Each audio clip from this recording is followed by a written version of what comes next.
Hello. അപ്പോൾ ഇന്നൊരു outing video ആയാലോ? സത്യം പറഞ്ഞാൽ ഈ വീഡിയോ എടുത്തിട്ട് 1.5 മാസം മുകളിലായിട്ടുണ്ട്. എൻ്റെ തിരക്ക് കാരണവും എഡിറ്റ് ചെയ്യാനുള്ള മടിയൊക്കെ ആയിട്ട് മാറ്റി മാറ്റി വെച്ചതായിട്ടോ. അപ്പോൾ നമ്മൾ ഇന്ന് പോകുന്നത് ജിദ്ദയിലേക്കാണ്. ജിദ്ദയിലേക്ക് പോകുന്നതിന് മെയിനായിട്ടൊരു കാര്യമുണ്ട്. കാരണം ന്യൂനിൻ്റെ മാല നമ്മൾ നാട്ടിൽ ഊരി വെച്ചിട്ടാണ് വന്നത്.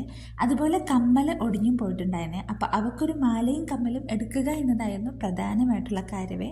അപ്പോൾ നമ്മൾ നേരെ പോയത് ജ്വല്ലറി ഷോപ്പിലേക്കാണ്. ഫ്രൈഡേ ആയതുകൊണ്ട് തന്നെ അത്യാവശ്യം നല്ല തിരക്കുണ്ടായിരുന്നു കേട്ടോ.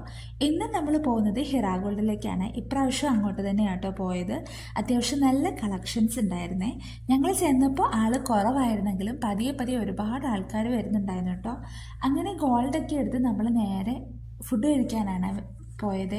നല്ല വിശപ്പുണ്ടായിരുന്നു. ആദ്യം തന്നെ ഒരു ചായയാണ് പറഞ്ഞത്. സ്റ്റാർട്ടറായിട്ടൊരു സൂപ്പാണ് പറഞ്ഞത്.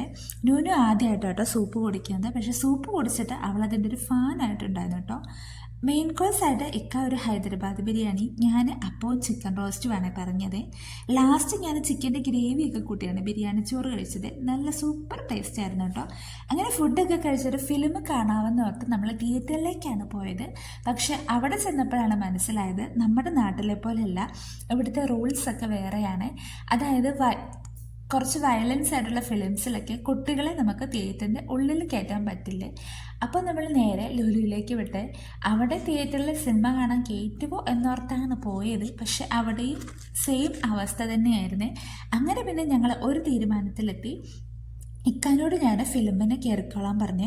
എന്നിട്ട് ഞാനും നോനും കൂടെ ഒരു ജ്യൂസ് ഓർഡർ ചെയ്ത് ഇവിടെ വെയിറ്റിംഗ് ഏരിയയിൽ വെയിറ്റ് ചെയ്തു കേട്ടോ. 2.5 മണിക്കൂർ നോനൂനെയും കൊണ്ട് ഇരിക്കുക എന്നത് വലിയൊരു ടാസ്ക് ആയിരുന്നു കേട്ടോ. ഇടയ്ക്കിടയ്ക്ക് കരയുന്നൊക്കെ ഉണ്ടായിരുന്നു. എങ്കിലും ഞാൻ മൂടൊക്കെ മാറ്റിയെടുത്തു കേട്ടോ. അങ്ങനെ ഫിലിമൊക്കെ കഴിഞ്ഞ് വെളിയിൽ വന്നപ്പോൾ ഏകദേശം ഒരു 1.5 മണി ആയിട്ടുണ്ടായിരുന്നേ. അങ്ങനെ പിന്നെ നമ്മൾ നേരെ വീട്ടിലേക്ക് വിട്ടു. വൈകിട്ടൊന്നും കഴിക്കാത്തതുകൊണ്ട് തന്നെ ഒരു ഷവർമ്മ മേടിച്ചിട്ടുണ്ടായിരുന്നേ. അങ്ങനെ ഷവർമ്മയൊക്കെ തിന്ന് നമ്മൾ നേരെ വീട്ടിലേക്ക് വിട്ടു.